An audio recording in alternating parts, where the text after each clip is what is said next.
everybody.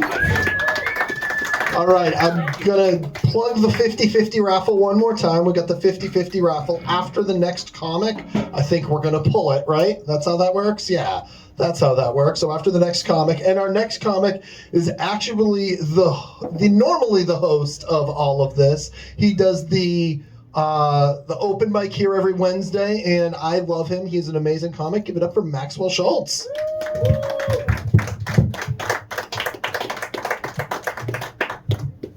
Feels so weird being brought up in this room. Like, to not be bringing Nate up felt super weird. Hey everybody, how's it going?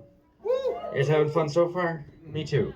I'm gonna do a weird set. We're gonna see how it flies. When I first started doing comedy, like my year in, I did this long road trip where I went to a bunch of places and I ended up doing open mics in like 45 states or something. Yeah, it was cool. And I did sometimes when you do comedy, comedians might know this, or if you haven't experienced this, you eventually will. You will like run into a famous person and it will catch you off guard. So here's this story. I was doing a stand-up open mic in like the back of a bar that was also a burger shop, that was also a comedy club, but it was like a secret. You had to like know a guy to get into the comedy. It was very weird. Anyways, it was open mic in New Orleans. And it was like, the MC was like, give it up for Mark and Sue and Larry. Give it up for Tiffany Haddish. And then she did 45 fucking minutes at an open mic. And then it was like, Chuck. And nobody gives a fuck about Chuck, even if he's amazing. Because Tiffany Haddish just did 45 minutes opening up for him, right? So I'm at that sets the setting. I'm at that open mic. And I meet this very, very, very old man. Like, old enough to have met, like, Napoleon Bonaparte old. He was the oldest thing I've ever seen. And he goes, he's by himself. And he goes, I love coming to these open mics so much. I love seeing the young people do comedy. It's the best thing.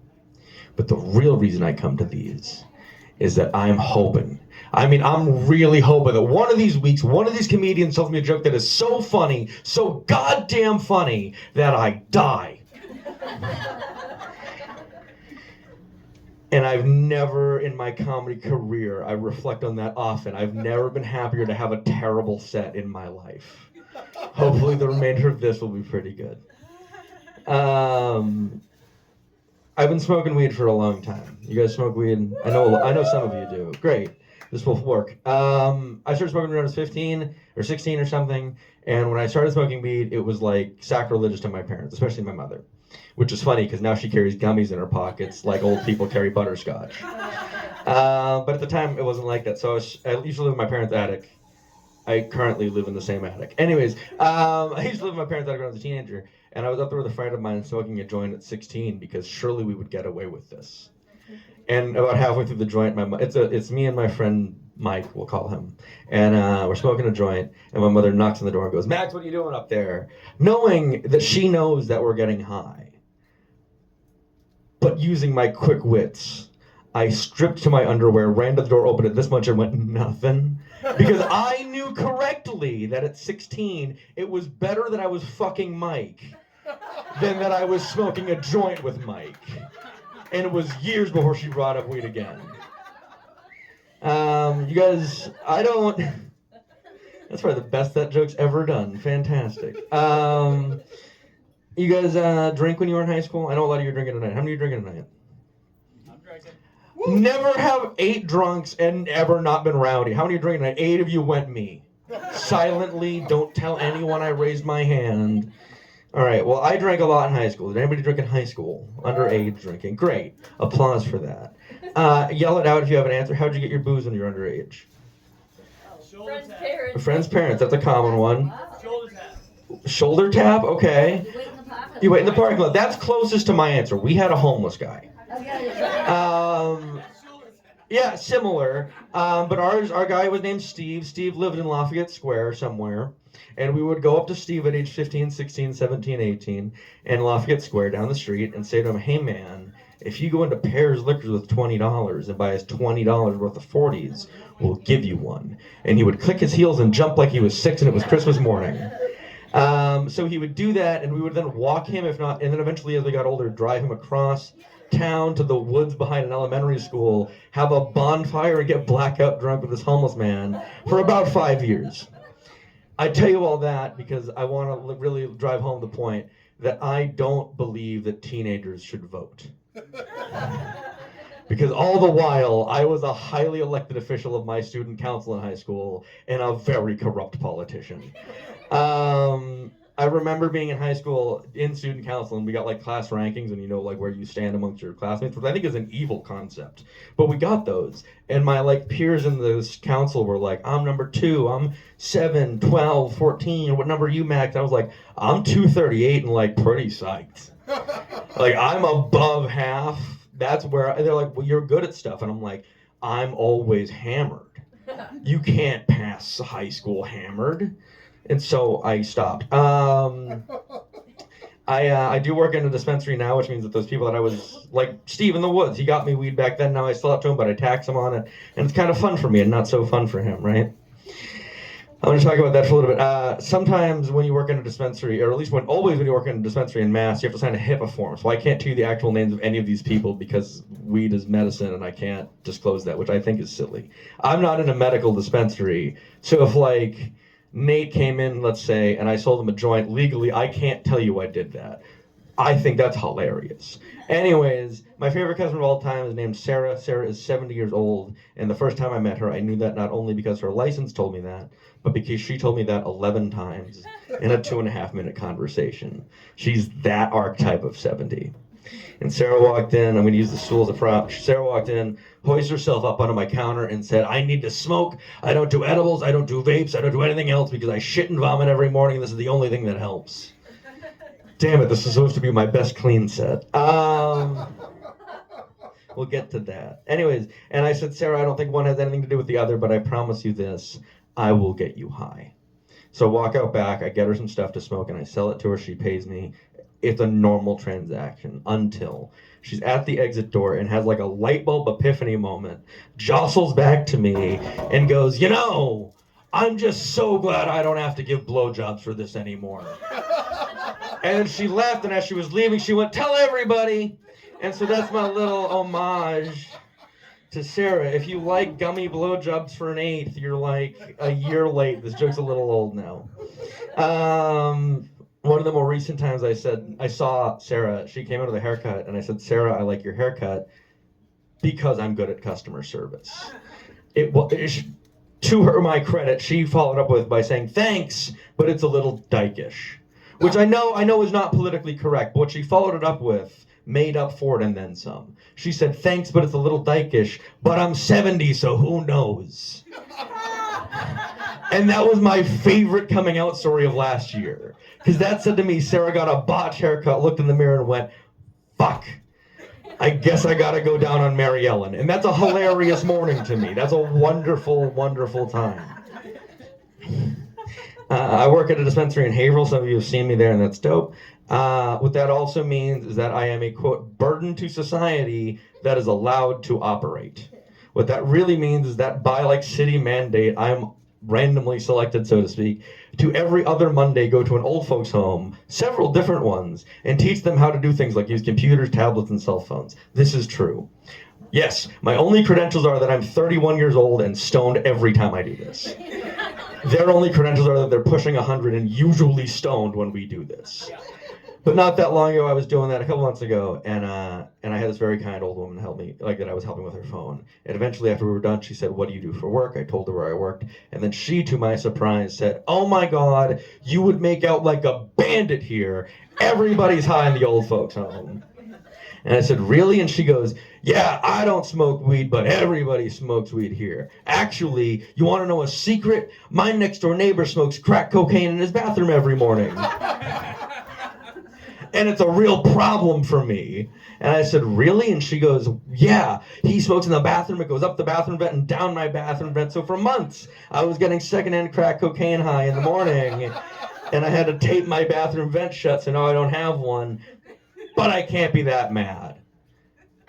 Why on earth can't you be that mad? And she goes, oh, you don't understand. He's a beaut.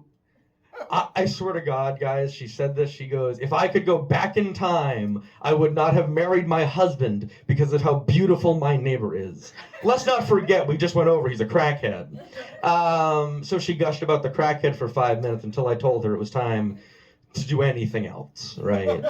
But that's my job. I help the old people do that. Let's get off the weed stuff for a little bit. I got married about a year and a half ago, a little over. Yeah, give it up for me. My wife's not here. You don't have to clap that loud. She's great, but you know, she stopped coming to Crusttown because it's crowded. I don't get that, but we got married a little while ago, and she moved up from West Virginia. She's like a Massachusetts transplant. We started dating. She moved up here. It's a great thing. But before she moved up, my friends were like, "You're rushing this." She moved up about a year and a half into us dating. You're rushing this, and I heard it over and over again. The sex will get worse. We live 900 miles apart. My dick would have had to fall off to get worse. Like, what do you... So it's going great. But when she first moved up, we used to argue all the time about, like, one super specific thing because I kept bringing it up in stand-up, and she kept coming to the shows, and maybe that's why she's not here tonight. But that thing is that early in dating, I broke the cardinal rule of going to the laundromat. If you don't know what that is, you're supposed to thoroughly examine the inside of the machine before you heave your clothes into it. I thought I had done that, but when I pulled the clothes out also came a human tooth. Oh. Right reaction, Jess. Perfect. But I use sound logic, guys. Like, I cleaned the clothes, therefore I cleaned the tooth. So I picked it up, and it didn't look familiar, so I put it back on the wash machine it came out of, because I tend to think if you lose your tooth at Marsh Ave Laundry in Haverhill, Massachusetts, you might remember where you left it. When I went home and told my soon-to-be wife and my brother about that, I did not think it would become part of my stand-up, but my wife said, "You did what? That could have been a necklace." Well, she isn't wrong. That's bonkers. And then she doubled down. She goes, "I have a human tooth necklace that I bought on Etsy that I paid $35 for. That same seller is selling a similar necklace for $72 now. This would have been a good turn on investment." And while she may be right about that, that to me is just like if I came to Crusttown, sat in that chair next to Lydia for most of the night, and around my neck on a chain was like a human thumb, or like a rib, or a pinky toe. And then after my set, Rory was like, "Max, that was pretty good, but like, whose thumb is that?" And my only answer can be, Etsy's. That's crazy. That's fucking nuts. But at almost every show I've ever done this joke at, there's somebody usually in the back, I think it's going to be you, who comes up to me and says, "Hey, good set, but your wife's right, you're an asshole." And to you I say, "Please do crafts with her while I'm here." Let's see. I did not realize until it had already happened, but did you guys know that when you get married or you're about to get married, in the first couple of weeks before the wedding, you're allowed to deliver a life-shattering insult to your soon-to-be spouse once? I didn't know. My wife was very prepared. Here's what happened. We were at the seamstress getting her dress hemmed, and we decided to get my pants shortened a little bit because they were a little long. And with my wife across the room from me standing here, and the seamstress at my ankle, the seamstress said to me, "Max, what size pants are these?" And I said 36-30, because I don't like lying to seamstresses. And she said, "Okay, the 36 waist is probably right, but you're like a 24 length? That's a weird-shaped man. That's a weird-shaped dude." And my wife, without skipping a beat, goes, "Yeah, he's mostly stomach." And I won because she married Mr. Stomach Man, but I'm bitter, so I still tell this joke sometimes. In addition to that, I since I was like 12 or 13, I've been shaving my feet a couple times a year because socks hurt. I didn't realize till I was about 30 that I'm just a hobbit. I'm short, stout, disproportionate, and I like 2 breakfasts and beer too much. Like, it's a mess. I didn't realize. My wife and I are trying to have a baby, which is exciting, and a whole thing. We're going through IVF, which is a process, guys. It's nuts. But my surprise favorite part of IVF so far, and all the doctors and all the appointments and all of the things, is that every doctor I meet, I get a new bit out of the deal. And so I'm going to share a couple of those with you guys, and then probably do, if I have time, one other thing, and then we'll be done. I've lost track. 6 minutes. That's great. I have time for the 3 bits. I don't know, 4 months ago, I saw the urologist for the first time. And every time I open this joke, I really want to call him the lobotomist. They both have to do with heads. But the urologist is the dick doctor, if you don't know. I have to do, like I said, I'm doing a clean set later this year, and I'm going to call him the pee-pee doctor. I don't think the rest of this joke will work. It might get me thrown out, but I want to call him the pee-pee doctor to a bunch of people eating in a nice restaurant. Anyways, pee-pee doctor is across from me, and he says, Max, in the average fertile man, how much sperm do you think is viable? Some of you may know the answer, some of you may not. I confidently told him I thought it was 75%. And he said, no. Why would it be that high? And I said, well, because every man I know makes a lot of it. Therefore, we must have perfected it. And he goes, no, it's more like 4 to 14% is viable. But using your logic, you make so much of it, you overproduce, and it's almost all dead immediately. That's how sperm works. It almost all dies instantly, and then there's like a small margin that might work. That's how pregnancy happens. I learned that. But I tell you guys that because about 4 minutes later in the appointment, he's at the part where he's like observing and touching myself, like my groin. And he's like crouched down like this, my stuff in his hand, and I swear to God, guys, he went, dude, nice nuts. And I've never in my life been more flattered and confused by a compliment. I think it means two things. I think it means we're going to have a baby. I think it also means that my doctor really wants to blow me. And he's the most handsome man to hold my nuts. So, like, I gotta weigh the odds. The other one I'm gonna share is, has anybody, for IVF purposes or, like, freezing your stuff or anything else, has anybody ever happened to give a male sample in, like, a doctor's office before? Because, yeah, okay, great, this is for you. And you too. Great, there's 3 of us. That's more than there's ever been when I've done this joke. 3 is a record. So for the 2 of you, you can correct me if I'm wrong. For everybody else, I'll inform you. It is the most surreal room I've ever fucking seen. Because, in my experience, a very kind female nurse walks me to this room that, like a door like this, but no windows. And there's a switch that lights up a light in the hallway, and she goes, I'm going to shut this door. You're going to do whatever you need to do to ejaculate in this cup. And however long it takes you. And when you're done, you're going to flip that switch on, open the door and leave it open, and leave and don't say a word to anybody. And I don't know why she put shame in this. I don't. But in the room, like, I'll just list a few things, but I've never seen a toilet beside a Lazy Boy recliner before, and the Lazy Boy's covered in toilet paper for messes. I don't know why you need a toilet. Like, I don't know what, like, I've never jerked off and been like, man, I could poop. That sounds great. But my favorite part of the room was, there's a sink for, like, cleaning up afterwards. And there's a mirror in front of the sink, and on the bottom corner of the sink, there's a little piece of, like, sticker that says, please only use soap for hand washing purposes only. And I want to know how many soapy loads it took to need a sign. Welcome to unfortunate timing. I'm going to leave you with a joke that's been my closer for a few months, but I really love this joke. Raise your hands if you've ever seen the movie Memento. Less than normal. I'll take it though, because on the sample joke, 3 of you were like me. Memento, it's 3, but a different 3. I'll take it. If for everybody else, I'm going to ruin a pretty good movie for the sake of humor, but I love this bit. Memento is a movie about a man who gets in a horrible car accident and then because of the car accident, loses a lot of his memory, especially short term. And then he learns that, oh no, someone has murdered his wife. And then he goes through all these trials and tribulations every day trying to figure out who did it. Eventually, he tattoos his body with all these clues so that tomorrow he can remember today's clues. And then an hour and a half later in this movie, it ends, and he goes, damn, I forgot I killed my wife. And that's the movie Memento. And I tell you that because in real life, about 8 years ago, I got in a horrible car accident where I lost a lot of my memory, especially short term. And all of my friends were like, dude, you gotta watch Memento.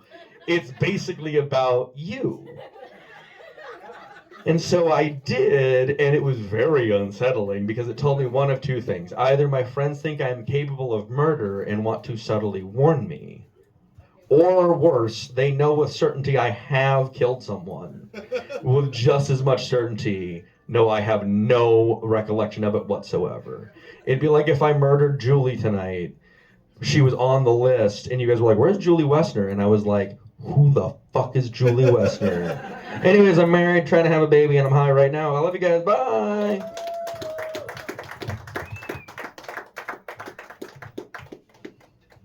Maxwell Shultz, everyone. All right, before I pull